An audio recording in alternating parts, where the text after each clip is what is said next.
আমার পিছনে যে কামানটা দেখা যাচ্ছে এই কামানটা মল্ল রাজাদের তৈরি। আর এই কামানটা এখানে ছিল না, এটা ব্রিটিশরা এখানে এনেছে 1919 সালে।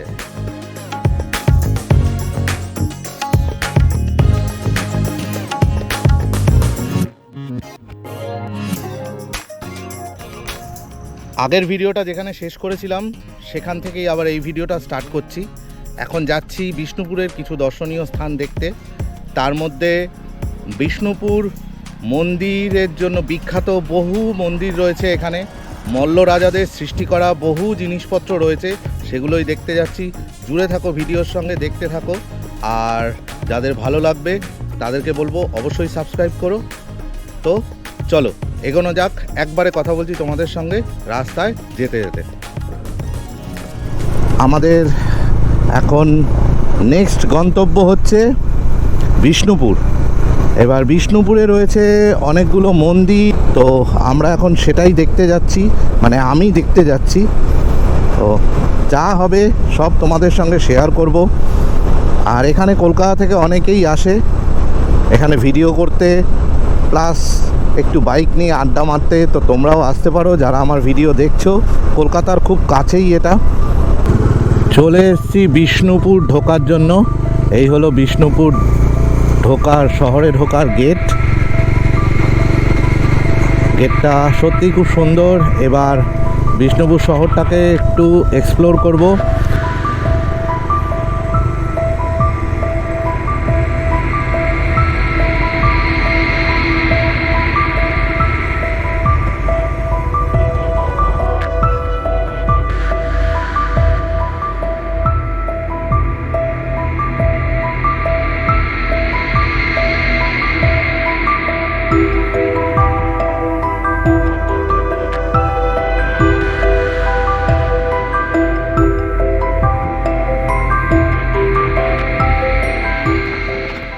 অষ্টাদশ শতকে মল্ল রাজারা এই মন্দিরগুলোকে বানিয়েছিল বিষ্ণুপুরে।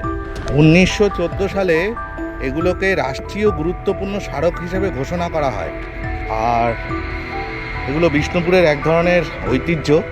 আর এগুলোর গায়ে যেগুলো আছে সেগুলো সম্পূর্ণই রামায়ণ এবং শ্রীকৃষ্ণের লীলা হিসাবেই সব তুলে ধরা আছে। ক্যামেরা করাতে কোনো অসুবিধা নেই, তাই ক্যামেরা করতে পারছি। অনেক জায়গাতে ক্যামেরা করাতে অনেক রকম অসুবিধা থাকে। আর আমাকে ঘুরতে নিয়ে এসছে আমারই খুব কাছের এক বন্ধু আলিফ, ও এখানেরই বাসিন্দা। তো ও ঘুরতে নিয়ে এসছে।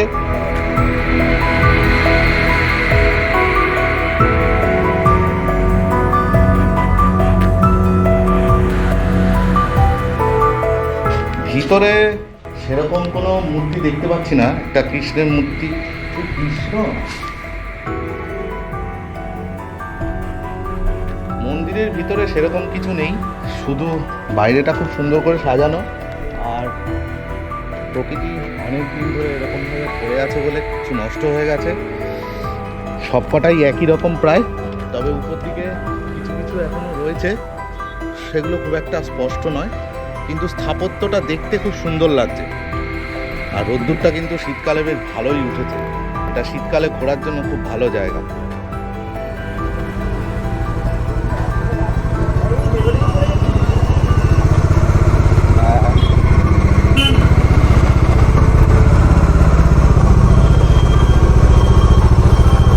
সব পোড়ামাটির জন্য বিখ্যাত এই বাঁকুড়া, সেইগুলোই এখানে দোকানে সব বিক্রি হচ্ছে।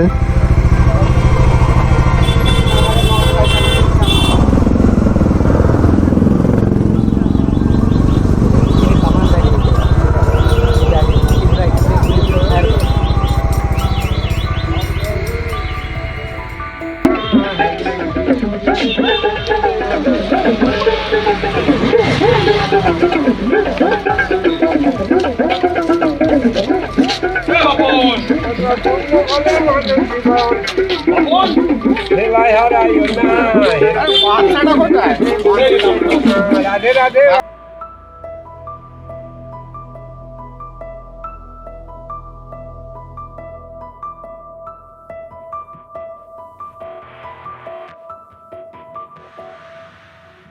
আমার পিছনে যে কামানটা দেখা যাচ্ছে এই কামানটা মল্ল রাজাদের তৈরি।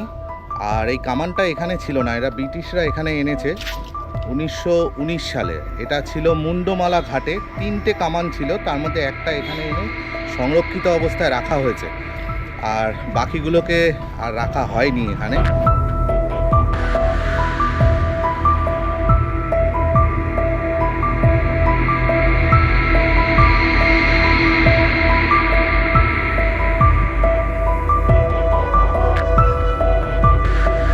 দুপুরের লাঞ্চ সেরে আমরা আবার এগিয়ে চললাম আমাদের পরের গন্তব্যস্থল রাসমঞ্চ।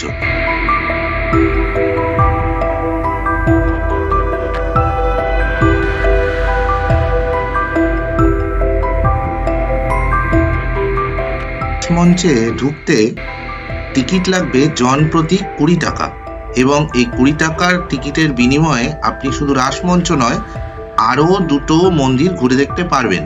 তাই যত্ন সহকারে ওই টিকিটটিকে সঙ্গে রাখতে কিন্তু ভুলবেন না। আগেকার দিনে বিষ্ণুপুরের রাধাকৃষ্ণের মূর্তিটি এই রাসমঞ্চে এনেই রাস পূর্ণিমার দিনে পুজো করা হতো, তাই এটার নাম Rasmancha. Geological survey of India রক্ষণাবেক্ষণের দায়িত্ব পাওয়ার পর থেকেই এটা সম্পূর্ণরূপেই বন্ধ হয়ে যায়।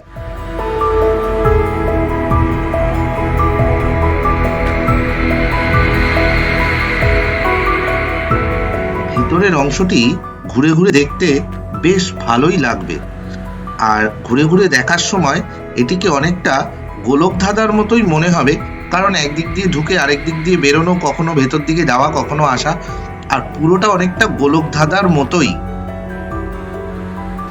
এটা 1914 সালে ইন্ডিয়া গভর্নমেন্ট স্থাপত্য শিল্প হিসাবে ঘোষণা করেছে, আর এটা অরিজিনালি মল্ল রাজারা এই অঞ্চলে যত ঠাকুর ছিল সেই ঠাকুর এনে এইখানে রাসমঞ্চের সময়, মানে রাস পূর্ণিমার সময় পুজো করা হতো, সেই হিসাবেই এটা তৈরি করা। আর ভেতরটা সত্যি একটু গোলকধাঁধার মতোই, কিন্তু সে হাজারদুয়ারি নয়, কিন্তু গোলকধাঁধাই, মানে ঢুকে গেলে খুঁজে পাওয়া মুশকিল এখানে।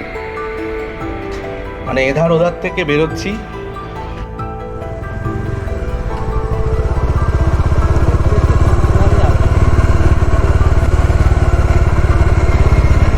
এটা হচ্ছে শ্যামরাই মন্দির।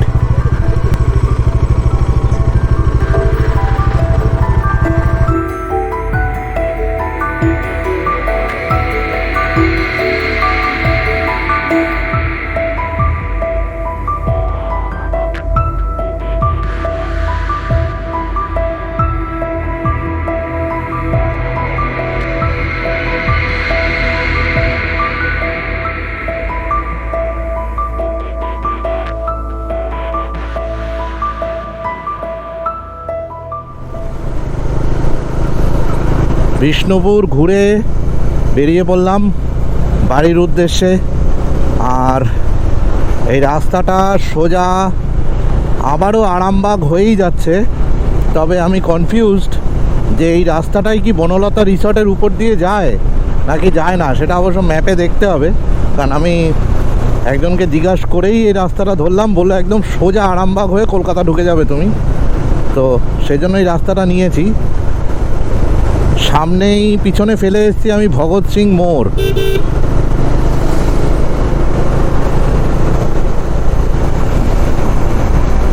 সামনে আবার কিছু একটা লেখা রয়েছে কতুলপুর সোজা।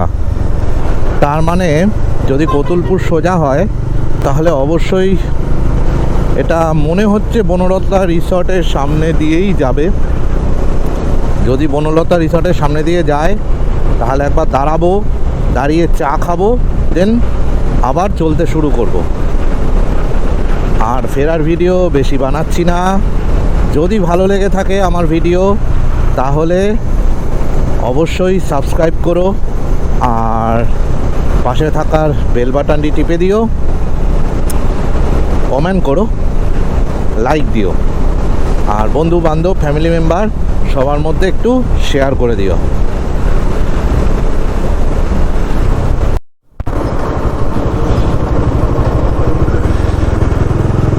আরামবাগ শহরে ঢোকা বেরোনোর এই গেটটা কিন্তু দারুণ করেছে। শ্রী শ্রী রামকৃষ্ণ সারদা স্বাগত তোরণ, আপনার যাত্রা শুভ হোক, আরামবাগ পৌরসভা। আর একদিকে রামকৃষ্ণ আর একদিকে মা সারদার ছবি দেওয়া, দারুণ করেছে এই গেটটা।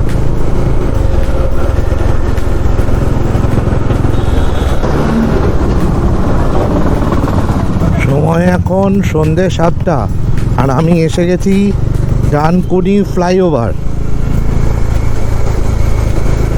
বিষ্ণুপুর থেকে ফেরত চলে এসেছি, আর সময় এখন রাত্রির 8:30। এই ভিডিওটা এখানেই শেষ করছি। দেখা হবে আবার নতুন কোনো ভিডিওতে। আর যদি ভিডিওটা ভালো লেগে থাকে তাহলে ফ্যামিলি মেম্বার, বন্ধু বান্ধব সবার মধ্যে শেয়ার করে দেবেন। ততক্ষণ পর্যন্ত রাইড সেফ, জয় হিন্দ।